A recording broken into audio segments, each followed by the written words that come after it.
ನನಗೆ ಅನಿಸಿದ್ದೇನು ಅಂತಂದರೆ ಇದು ತುಂಬ ಒಳ್ಳೆ ಕೆಲಸ ಮಾಡಿದ್ವಿ. ಬೇರೆಯವರು ಅನುಭವಿಗಳು ಅಲ್ಲದೆ ಇರೋರಾಗಿದ್ದರೆ ಈಗ 2 ಹಾವು ತಕ್ಷಣ, ಈಗ 1 ಹಾವನ್ನಾದರೆ ಸುಲಭವಾಗಿ ಹಿಡಿತಾರೆ ಅದರಲ್ಲಿ, ಬಟ್ 2 ಹಾವುಗಳು ಏಕಕಾಲದಲ್ಲಿ ಜೊತೆಗಿದ್ದಾಗ ಒಂದು ಹಿಡಿತಾ ಇರ್ತಾರೆ, ಇನ್ನೊಂದು ಆ ಭಯ ಕಾಡೋದು. ನಿಜವಾಗ್ಲೂ ನಿಮ್ಮ ಕಾರ್ಯ ಅದ್ಭುತವಾದದ್ದು. ಇದು ಯಾಕೆ ಅಂದ್ರೆ ನಾವು ಪುನರ್ವಸತಿಯಲ್ಲಿ ನಮಗೆ ಒಂದು ರೂಮಲ್ಲೇ 300 ಹಾವು ಇರುತ್ತೆ, ಎಲ್ಲ ಏಟಾಗಿರೋದು. ಸೊ ನಮಗೆ ಇದು ಏನು ದೊಡ್ಡ ವಿಚಾರ, ಇದು 2 ಸೆಕೆಂಡ್ ಕೆಲಸ ಅಲ್ಲ. ಆದ್ರೆ ನಿರಂತರ ಬೆಳಿಗ್ಗೆಯಿಂದ ಸಂಜೆವರೆಗೂ ಟ್ರೀಟ್ಮೆಂಟ್ ಮಾಡಿ ನಾವು ಮತ್ತೆ ಬರ್ತಾ ಇರ್ತೇವೆ ಬೇರೆ ಟ್ರೀಟ್ಮೆಂಟ್ಗೆ. ಆಮೇಲೆ 3 ತಿಂಗಳು ಬೇಕು ಒಂದು ಹಾವನ್ನ ನಾವು ರೆಡಿ ಮಾಡಬೇಕು. JCB ಏನೋ ಅಗದಿ ಬೇಕಾದ್ರೆ ಏಟಾಗಿರೋದು. ಆಮೇಲೆ ಕೆಲವೊಬ್ರು ಹಾವು ಬಂತು ಅಂತ ಹೆದರ್ಕೊಂಡು ಬಾಗ್ಲಾಕ್ಬಿಟ್ಟಿರ್ತಾರೆ, ಅದು ಮೂತಿನೇ ತಿರ್ಕೊಬಿಟ್ಟಿರ್ತದೆ, ಹಿಂಗೆ ಅದನ್ನೆಲ್ಲ ಸರಿ ಮಾಡೋಂಥದ್ದಾಗಿರ್ಬೋದು. ಸೊ ಎಲ್ಲಾ ತರದ್ದು ಇದೆ. ಸೊ ಆಮೇಲೆ ಕಣ್ಣು ಏಟಾಗಿರ್ತವೆ, ಸ್ವಲ್ಪ ದಿವಸ ಅವ್ರಿಗೆ ಇಟ್ಕೊಂಡು ವಾಸಿ ಮಾಡಿ ಆಮೇಲೆ ಬಿಡುವಂಥದ್ದು.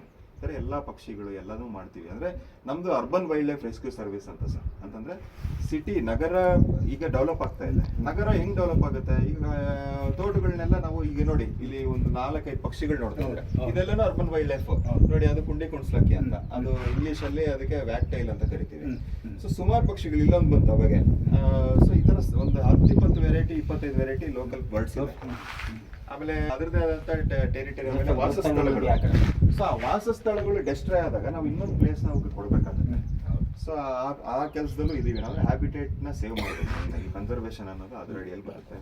ಸೊ ಎಲ್ಲಾನು ಮಾಡ್ಬೇಕು. ಹಾವುಗಳನ್ನ ನಾವು ತಂಪು ರಕ್ತ ಪ್ರಾಣಿಗಳು ಅಂತ ಕರಿತೀವಿ.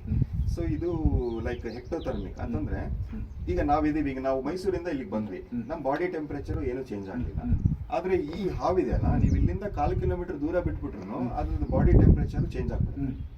ಸೊ ಅದು ಏನಾಗಿದೆ, 2 ಬಾಡಿ ಟೆಂಪರೇಚರ್ ನ ಮೇಂಟೈನ್ ಮಾಡೋದು ಅಲ್ಲಿ ಬಂದಿದೆ. ಅಲ್ಲಿ ತುಂಬಾ ಶೀತ ಇತ್ತು, ಯಾಕಂದ್ರೆ ಬಿಸಿಲಲ್ಲಿ ಅದು ಹೆಂಗೆ ಈಗ ನೋಡಿ ನಾನೆಲ್ಲೋ ಬಿಟ್ಬಿಟ್ಟೆ, ಅಡ್ಜಸ್ಟ್ ಆಗೋದು ಕಷ್ಟ ಆಗಿ ಇಮಿಡಿಯೇಟ್ ಆಗಿ. ಅದು ಒಂದು ಟೈಮ್ ಬೇಕು ಅದಕ್ಕೆ. ಆಮೇಲೆ ಇದು ನಮ್ ತರ ನಾವೇನೋ ತಿಂದ್ಬಿಟ್ಟು ಬಟ್ಟೆ ಹಾಕೊಂಡು ಏನೋ ಅರೇಂಜ್ ಮಾಡ್ಕೊಬಿಡ್ತೀವಿ, ಅಂದ್ರೆ ಬಾಡಿನ ಹೀಟ್ ಮಾಡ್ಕೋತೀವಿ.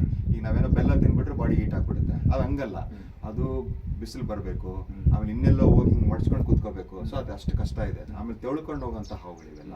ಹಾವುಗಳಂದ್ರೆ ಗೊತ್ತಲ್ಲ ನಿಮಗೆ, ಕಣ್ಣು ನೆಟ್ಟಗೆ ಕಾಣಲ್ಲ, ಆಮೇಲೆ ಹಾವಿಗೆ ಕಿವಿ ಇರಲ್ಲ, ಬಹಳ ಕಷ್ಟ. ಸರ್ವೈವ್ ಆಗೋದು ಕಷ್ಟ. ಆಮೇಲೆ ಇವಿದ್ರೆ ತುಂಬಾ ಒಳ್ಳೇದು. ಹಾವುಗಳಿರೋದ್ರಿಂದನೇ ಮನುಷ್ಯ ಬದುಕಿರೋದು. ಎಲ್ಲದಕ್ಕೂ ಲಿಂಕ್ ಇದೆ ಸರ್. ಪ್ರತಿಯೊಂದು ಜೀವಿನೂ ಅದರದೇ ಆದಂತ ಸಮಾಜದಲ್ಲಿ, ಅಂದ್ರೆ ಮನುಷ್ಯನ ಬದುಕಕ್ಕೋಸ್ಕರ ಅದರದೇ ಆದಂತ ಒಂದು ಕೊಡುಗೆ ಇದೆ. ಸೊ ನಾವು ಹೆಂಗೆ ಸಮಾಜಕ್ಕೆ ಕೊಡುಗೆ ಕೊಡ್ತಿರ್ತೀವಿ ರಕ್ಷಣೆ ಈಗ ಮಾಡಿದ್ರಲ್ಲಿ, ಸೊ ಪ್ರತಿಯೊಂದು ಜೀವಿನೂ ನಾವು ಬದುಕಕ್ಕೋಸ್ಕರ ಪ್ರಕೃತಿನ ಒಂದು ಕೊಡುಗೆ ಕೊಡ್ತಾ ಇದೆ. ಸೊ ಅದು ಚೈನ್ ಲಿಂಕ್ ನ ನಾವು ಮುರಿಯಕ್ಕೆ ಹೋಗ್ಬಾರ್ದು. ಸೊ ಅದಕ್ಕೆ ನಾವು ಪ್ರಕೃತಿನ ದೇವರು ಅಂತ ಕರಿತೀವಿ, ಮತ್ತೆ ಭೂಮಿ ತಾಯಿ ಅಂತಾನೂ ಕರಿತೀವಿ. ಇದ್ರೆ ಕಾಲ್ ಮಾಡಿ. Thank you sir.